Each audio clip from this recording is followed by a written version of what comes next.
শহীদ শরীফ ওসমান হাদি ভাইয়ের হত্যার যে রহস্যটা, এটাকে একটা পলিটিক্যাল টুলস হিসাবে ইউজ করা হচ্ছে।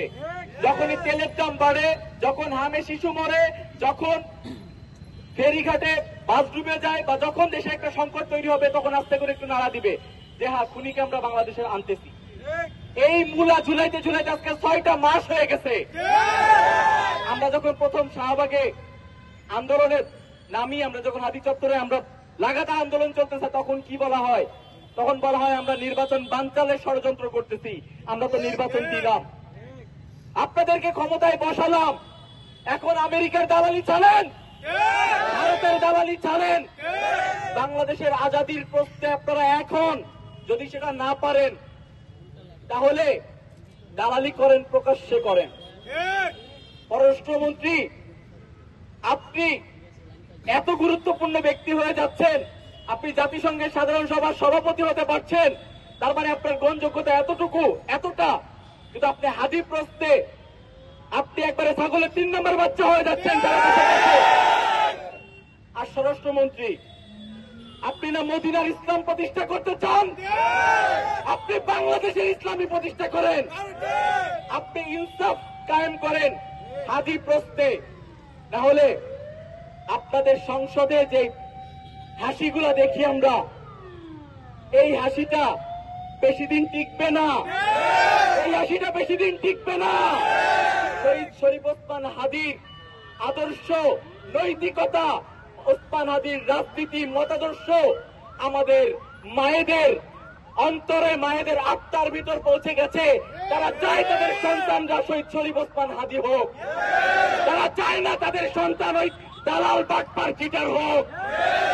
দালাল মন্ত্রী হওয়ার চেয়ে, আরেকটা দেশের পা চেটে গোলামি করে মন্ত্রী হওয়ার চেয়ে শহীদ শরীফ ওসমান হাদি হয়ে ওই কবরে শুয়ে থাকা আরো শতগুণে শতগুণে শতগুণে ভালো। আমরা সবাই 20 বছর বাঁচতে চাই, 20 মাস বাঁচতে চাই, 20 দিন বাঁচতে চাই, শহীদ শরীফ ওসমান হাদি হয়ে বাঁচতে চাই, দালাল মন্ত্রী প্রতিমন্ত্রী হয়ে বাঁচতে চাই না।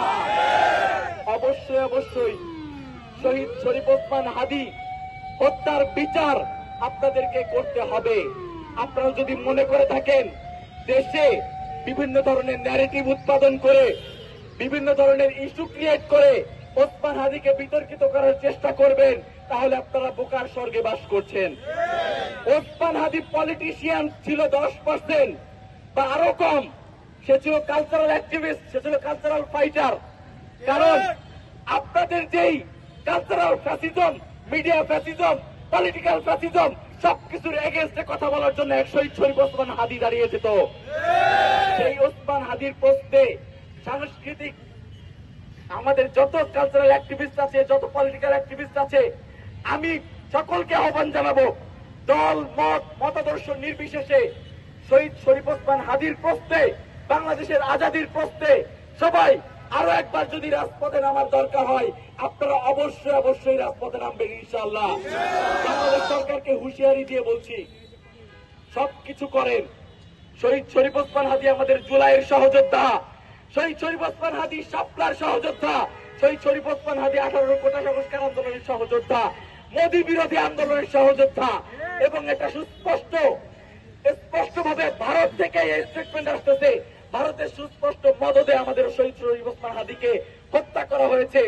এখানে কোন আপোষ চলবে না, শুধুমাত্র শহীদ শরীফ ওসমান হাদির বিচার করতে হবে। কোন পীর, কোন আলেম, কোন ওলামা, কোন আল্লাহর বান্দা সে শহীদ শরীফ ওসমান হাদির হত্যার ক্ষেত্রে যে বিন্দু পরিমাণ তার সংশ্লিষ্টতা থাকে, তাহলে কে আপন কে পর এটা দেখার সময় ইনশাল্লাহ নাই। অবশ্যই অবশ্যই যদি কোনো কিন্তু ছাড়া শহীদ শরীফ ওসমান হাদির বিচার করতে হবে ইনশাল্লাহ।